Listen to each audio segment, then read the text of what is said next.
In today's video, I am going to teach you how to create an order form payment page on System.io. To begin, go to the top menu inside your System.io account and click Funnels. From there, select the funnel where you want to add your payment page.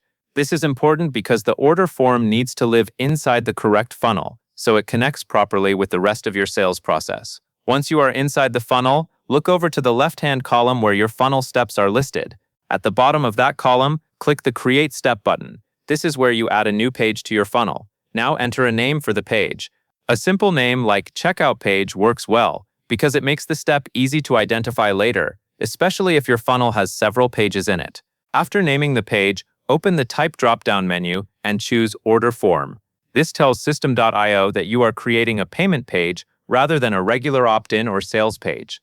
Then click Save to create the step. After that, click on the new Order Form step in the left column so you can start setting it up. System.io will show you a selection of templates for the payment page. Choose the design you prefer by clicking Select on the template that best matches your brand or the style of your funnel. If you are unsure which one to use, pick a clean and simple layout, since clarity usually helps with conversions. Next, click the Edit Page icon, which looks like a magic wand on the right side. This opens the Page Builder, where you can customize the order form. Inside the builder, update the text so it matches your offer. Adjust the layout fields as needed, and add your branding elements such as colors, logos, or other visual details.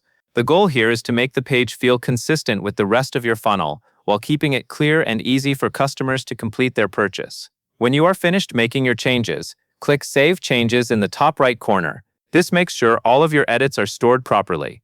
Then click the Exit icon shown as an arrow pointing right to leave the builder and return to your dashboard.